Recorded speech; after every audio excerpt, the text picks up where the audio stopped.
In this lesson, we're going to go over the chapter called Communities, Bios, and Ecosystems, and with their first lesson, Community Ecology. So this is so important to nail down and memorize this at the beginning, is that a community is all the populations in an area that are living together and interacting, and they share the same space at the same time is a community. So this might be lots of different species all living together.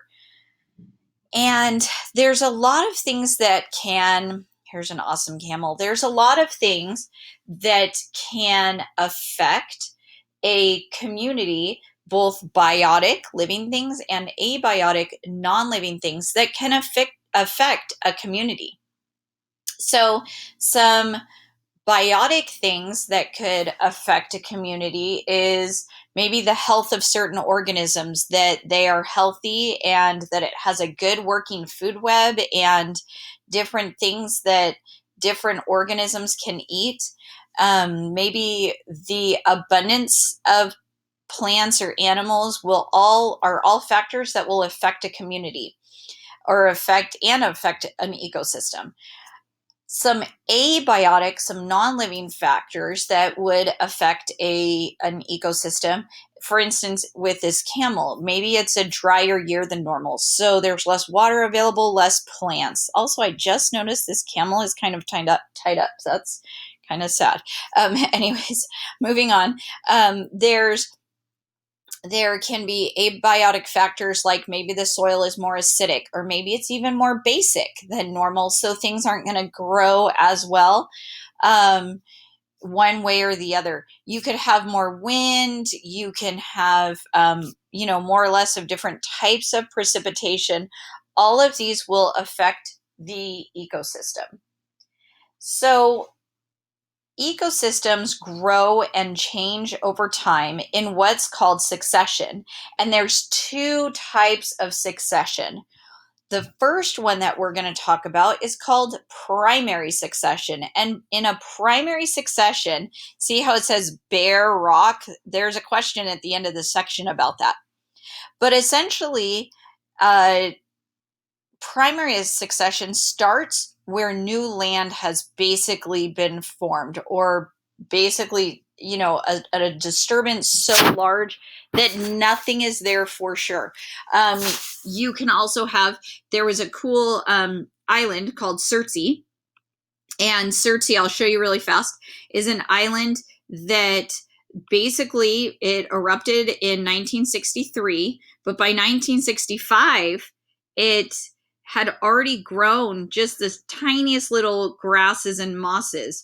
So in 2 years, this out in the middle of nowhere had already, bare rock had already grown some grasses and moss, and then it got very tiny little plants by 1970. So it took it took like 7 years to get to that point.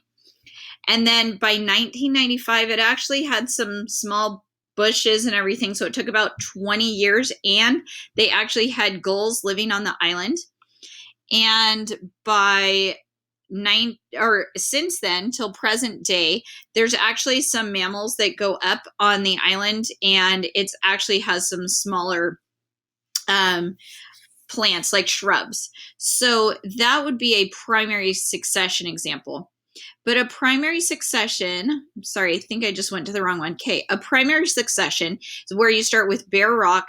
You get the tiniest little plants called lichens. Lichens actually change the rock composition. It's slightly acidic, so it'll actually break the rock up a bit and make the tiniest bits of soil. And then as those lichens and moss die, their plant parts are left over, and that also makes a bit of a soil. Then you get herbs and small weeds growing there, some tiny little flowering plants.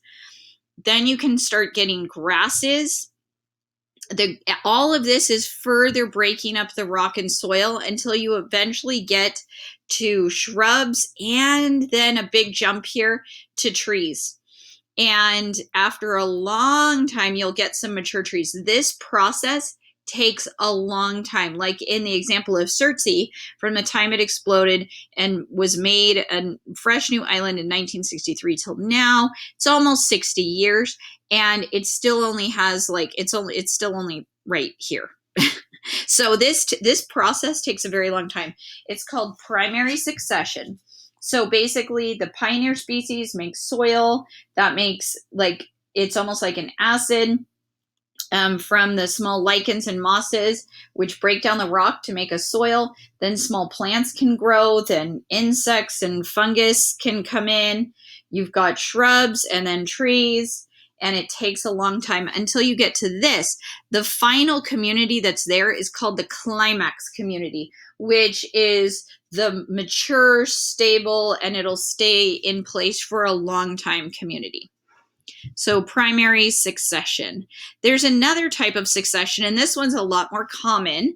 This is called secondary succession. Secondary succession starts where there is a disturbance. Essentially, there was maybe a fire, maybe somebody came and bulldozed over the land. Maybe you bought a new house and it had no backyard because the people had never done anything with it. And slowly over time, because soil already exists, it only takes a couple of years before things start to grow. I mean, at most. And then you're onto grasses and shrubs. A lot of times in this ecosystems, they're saying pine and oak, but it could be a totally different set of species in a different place. Until those slowly die and it's replaced by some kind of climax community like oak or hickory that take maybe, it's saying about 75 years for them to be fully established. So this process happens a lot faster because there is already soil there. And those are the important takeaways from this lesson. And we will move on to the next section.